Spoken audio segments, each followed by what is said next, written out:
Hello guys, welcome to my channel.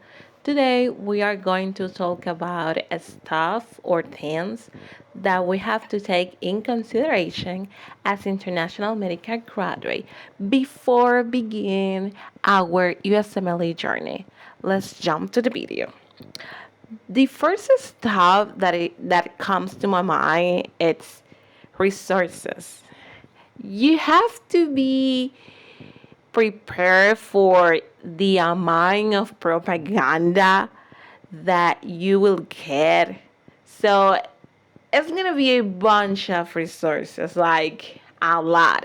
I'm not kidding, especially for a step one. For a step one, is gonna have you're gonna have a bunch of choices, to be honest. And what can I say about it? It's really hard to pick up the one because most of them are really good. I'm not gonna lie. So most of the step one resources that is on the market are really good. So to pick up the best one is gonna be hard. So I really recommend you to be like 100% in how you learn, and also you can try like free resources. Like every company have like a free trial, so you can try and see which one best for you.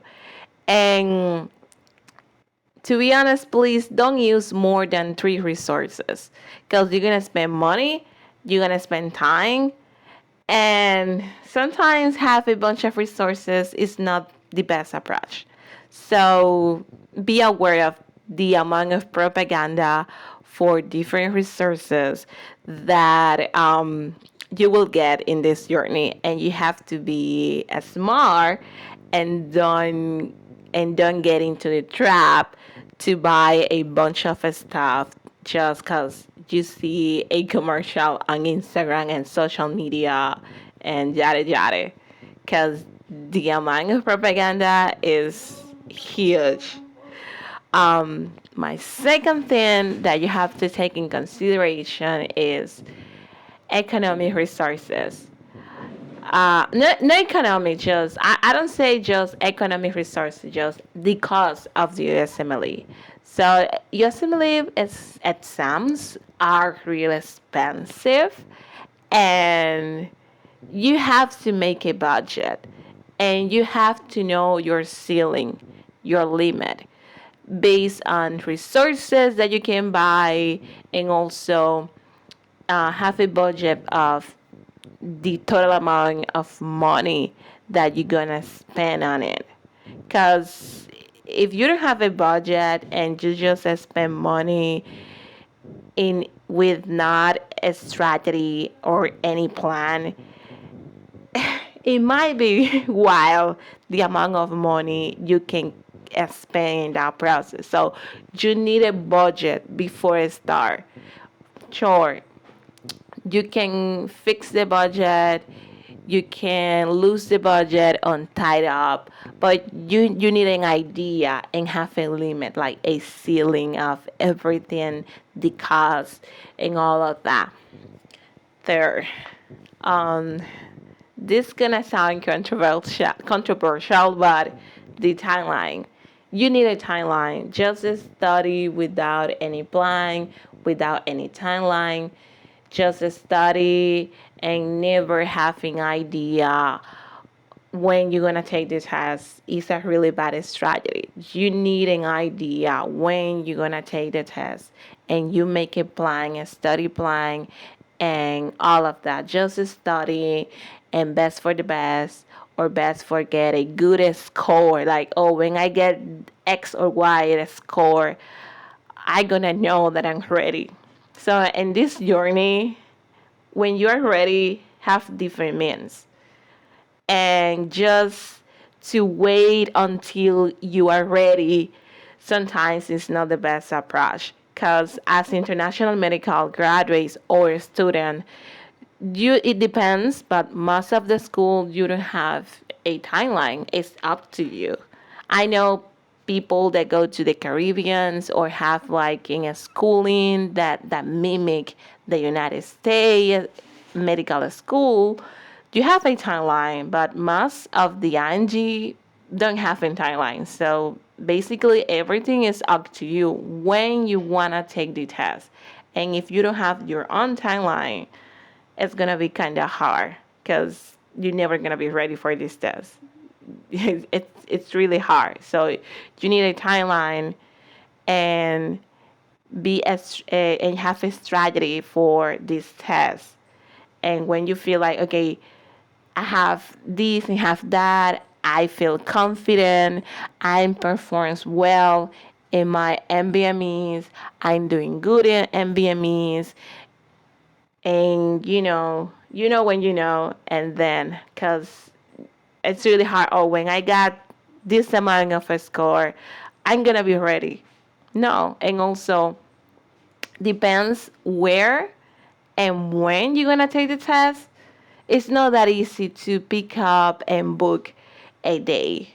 Depends where you are. You have to take a date months in advance. In some places, it doesn't work like that, but in some places, you have to pick up your day months in advance. So that's something you have to keep in mind. I think that is the fourth. So, mental health. Um, it's something that really talk about a lot. Mental health. It's something that you have to take in consideration. I know that is a bad habit of us to think like mental health is you don't have to plan your day off. You don't have to plan your mental health routine. Maybe you don't know what is a mental health routine. You don't think that day off are good enough. And yeah, in this journey, it's a really long journey, and you need to take day off. You have, you need to have a mental health routine, something that keeping track and make you stable. You have to take care of your mental health. And that's really key. In this game, mental health can really affect your score and your final results. So you have to take care of your mental health. It's really important. Fifth, you need to figure it out your learning method. Everyone is different. Everyone learns in a different manner. You have to figure it out what type of a study method it's work for you. So online you can find a bunch of a tests that you can take by free. You don't have to pay a penny, and they tell you what is your best study method and your what is the best learning tool and that works for you. Because I know people that use a sketchy, and a sketchy is awesome, but I know people that a sketchy doesn't work because they are not that visual. Um, but yeah, you have to figure it out your study method, and also active learning is you don't know how easy it is just to sit down and watch hours and hours of videos and just passive learning and don't get anything and just waste time. Learn by my mistake was like sometimes I was like take a seat and listen someone in a passive learning for like 5 hours and don't get anything and just like okay, I'm wasting time for weeks. Like I was doing like video classes, and I was like after like 4 weeks I was like, I'm not getting anything from here. This is too passive. I'm not getting anything by doing this. If I'm gonna take video classes, I have to look something more active, like question bands, video classes, like someone that give me a question and then he or him discuss the explanation and do a video class around it or something like that. But I just cannot take a seat and listen someone passive forever or just read a book and that's it. So something that I discovered here, active learning is so powerful. So active learning is the key. And also reviewing like a spaced repetition, it's something really important here because the amount of knowledge that you have to know and also the amount of material that you have to review for this test is huge. It's impossible that if you don't do a spaced repetition, you're gonna keep all that stuff in mind. You have to create a spaced repetition system based on your learning method. Because you have to review, and know by heart is really important because it doesn't matter that you understand a topic and never review that topic again. You will forget about it.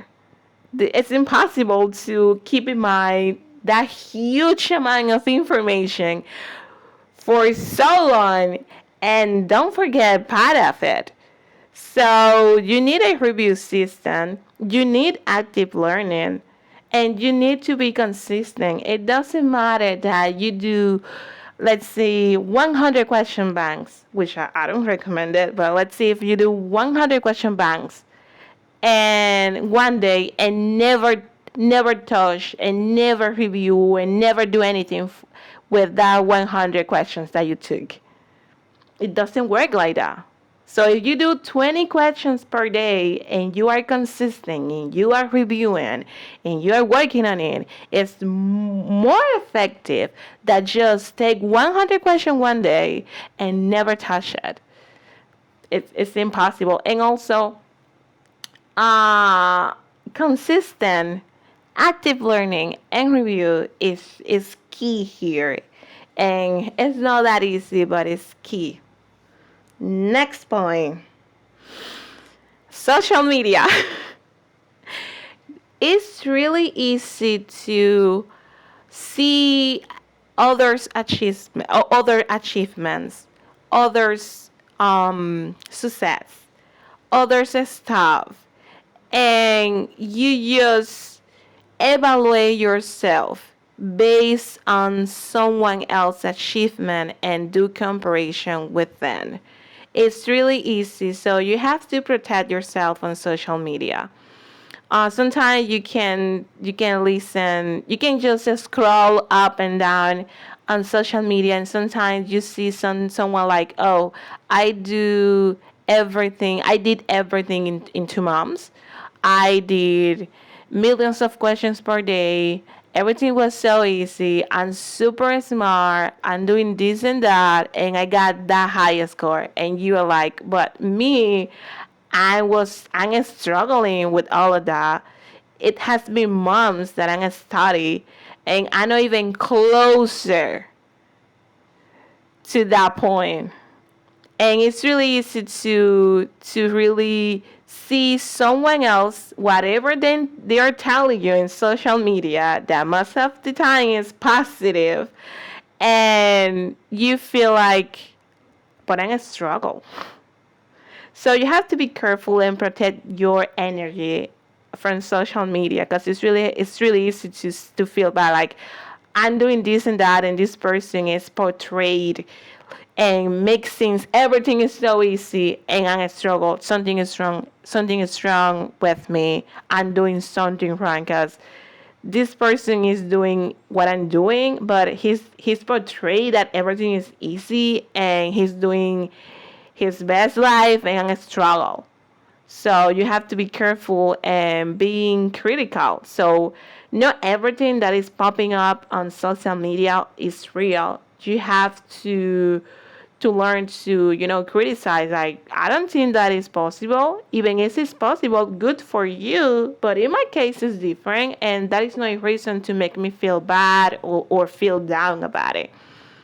And if that social media gain is make you feel down or bad, you have to regulate that part and maybe don't use that often social media. Even if you have to unfollow people, go ahead.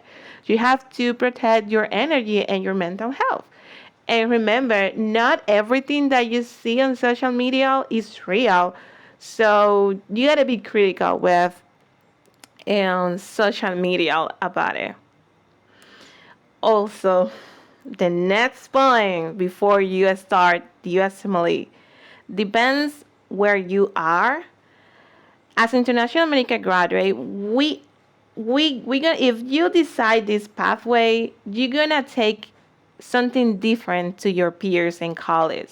They might be doing the path in your country, and for them even everything is gonna be faster because they don't have the same challenges that you have because you are taking a different path, and sometimes it's even way difficult than your peers in college. So you have to be prepared that it's gonna take maybe longer than your college, and your college might be even doing medical resident while you are studying and struggle about it. You have to be aware of, because sometimes my peers got into medical resident and I'm still here struggling. That is the reality. You have to make in your mind. You have to make it up in your mind that you pick up a different path, a different way, and it's really possible that your colleagues is gonna do medical residing or more stuff than you while you are struggle because you took a different pathway and you have to own it and embrace that.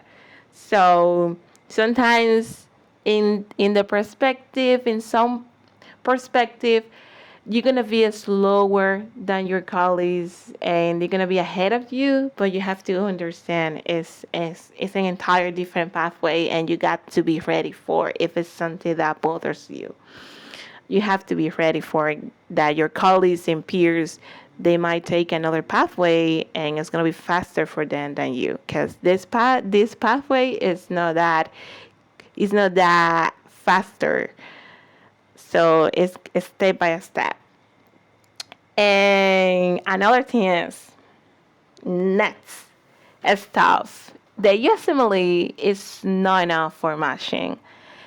Especially nowadays in the United States, the application they call holistic pathway.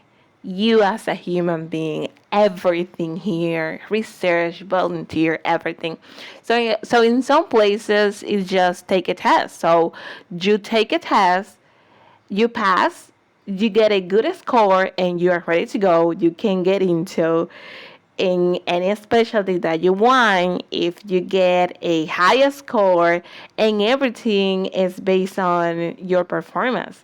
In United States, it's a holistic um, application, let's say. So just pass step one, step two, step three. It doesn't mean that you're gonna get matched. You have to do other stuff. Depends of the specialty that you're gonna apply. So it's something that really, especially people from Latin America, Spain, and those places that you only have to take a test, do well, and that's it, and you don't need anything else.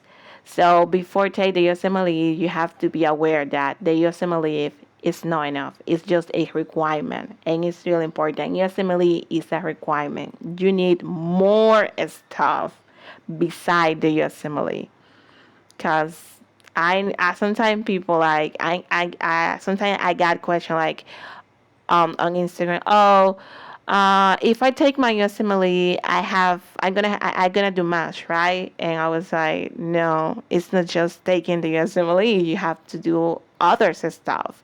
It's a holistic application, and nowadays that's is a really common concept. Like, no holistic application, especially that step one is pass and fail. And I was on Twitter and I was reading a tweet that the USMLE, like the USMLE official website, they said that they are like conversations about in the future. I don't know if something sooner or later, but in a certain point of the future, the USMLE, all the USMLE step one, two, three is gonna be pass and fail. So a scholar are not gonna be part of the game anymore. Which I don't know what is gonna happen, but they wanna like orientate it, like shift everything to a holistic application. So before getting to this, you have to know USMLE is not enough. It's just a requirement, which sounds crazy because the amount of effort and money that you have to do, and in the end of the day, is a requirement. You need you need something else. You have to do other stuff, um, which is crazy, but it's the reality. You need more than the USMLE to get into medical resident. And that's something you have to be aware of if you want to go to that pathway and keep in mind that part. Another aspect of your application is eligibility requirements, accreditations, and all of that. So, in order to you to take the USMLE, the ECFNG, which is the institution that regulate international medical graduates, has requirements. And you have to look it up, the requirements that your medical school needs in order to you to take the USMLE. It's really important because if your school doesn't have the requirements that the ESFNG has at the time that you're gonna take the test, you can take it. So you have to be aware of the requirements that the ESFNG has about the accreditation, all that process, and be informed about that part. And it's really important. Also, English. If English is another point, if English is not your primary language, is that okay? I got a lot of questions like on Instagram, like, oh, but my English is not that good and yada yada. You're gonna learn by the process. Of course, if you don't have any knowledge of English, if you are like a beginner and you don't have any knowledge of the language, you have to study English first. And then when you're like a B1 in European classification, I guess B1 or intermediate, it's gonna be easier and the journey is gonna be smoother for start the USMLE process. Because if you don't know English, if you don't speak the language, yes, you cannot even understand what I'm saying right now. But what I want to say is, if your English is not perfect, if your English is not good, or all the mindset that we have about our English in a good mindset, I mean, in a bad mindset or negative comments and all of that, practice make perfections. And through the journey, you're gonna learn English and you're gonna nail it. So don't be afraid if your English is like whatever you have on your mind. Don't worry. If you can understand this podcast and if you can reading English, watch TV, and if your English is like intermediate, you're gonna be fine, and your path is gonna be smoother. But even if your English is not intermediate, practice make perfect, and you just can improve. Take English classes. You can take English classes while you are learning for the USMLE. So there are a bunch of students and graduate that takes English classes while they are studying for the USMLE. So don't be afraid to start if your English is not in the level that you want. You're gonna pick it up the language while you are doing this journey. And that's really important here. So about step three, and also the USMLE places. So if as international American graduate, the USMLE or the ESFNG together, they have like test center, like promedic centers that you can take your test, and you don't have to go to United States. You can take a step one, a step two in your country. But sometimes I know people that different places that everything is really busy and they have to move, they have to fly outside their country for take the test. So you'll be aware, depend where you at and when you want to take the test. I mentioned that part before, but it's really common that you have to travel outside your country for take that test, and you have to make a budget just in case that happen.